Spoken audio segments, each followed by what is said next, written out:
الحمدللہ والصلاة والسلام علی رسول اللہ۔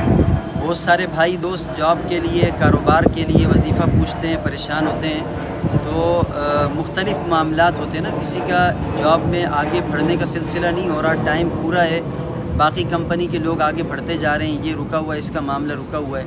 اسی طریقے سے کاروبار ہے اور لوگوں کا اچھا مارکیٹ میں چل رہا ہے، اس بندے کا رکا ہوا ہے، جس کو ہم عام الفاظ میں کاروباری بندش بھی بولتے ہیں۔ اور اسی طریقے سے اگر کسی بھی طرح سے خیر و برکت نہیں ہو رہی کاروبار کے اندر، کہ پریشانی کا سامنا کرنا پڑتا ہے، کاروبار نہیں چل رہا، کوئی معاملات ہیں یا کاروبار سلجھ کے نہیں دے رہا، مالی مشکلات کا شکار، ان کے لیے بہترین اور بہت مؤثر ترین انشاءاللہ ایسا وظیفہ ہے اللہ کے حکم سے کہ کر کے خوشیوں کے ساتھ انشاءاللہ آپ بتائیں گے۔ اور یہ یاد رکھنا، تجربے کے لیے کبھی کوئی وظیفہ نہیں کرنا، بلکہ یہ سوچ کے کیا کریں کہ اللہ کا کلام ہے، اس کو ہم انشاءاللہ پڑھیں گے تو اس کے پورے فوائد اللہ کے حکم سے ہمیں ملیں گے۔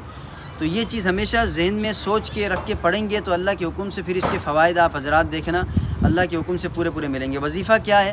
وظیفہ اس طرح ہے کہ ایک تو باوضو رہنے کی کوشش کریں، جو 3 شرائط ہیں اس کی وہ پہلے ذکر کر دیتا ہوں۔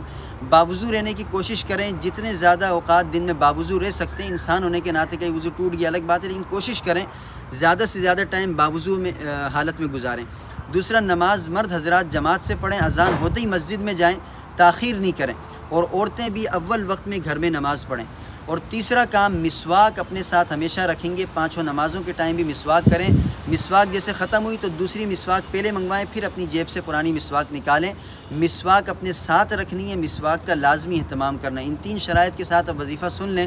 وظیفہ اس طرح ہے کہ سورہ طلاق کی آیت نمبر 2 کا آخری حصہ اور 3 نمبر آیت پوری، اعوذ باللہ من الشیطان الرجیم، وَمَن يَتَّقِ اللَّهَ يَجْعَل لَّهُ مَخْرَجًا وَيَرْزُقْهُ مِنْ حَيْثُ لَا يَحْتَسِبُ وَمَن يَتَوَكَّلْ عَلَى اللَّهِ فَهُوَ حَسْبُهُ إِنَّ اللَّهَ بَالِغُ أَمْرِهِ قَدْ جَعَلَ اللَّهُ لِكُلِّ شَيْءٍ قَدْرًا۔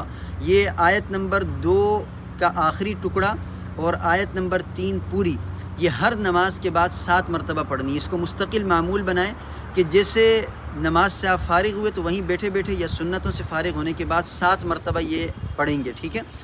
اس کے علاوہ سورہ شورا کی آیت نمبر، سورہ شورا 25ویں پارے کے اندر ہے، اور اس کی آیت نمبر 19، اعوذ باللہ من الشیطان الرجیم، بسم اللہ الرحمن الرحیم، اللہ لطیف بعبادہ یرزق من یشاء وہو القوی العزیز۔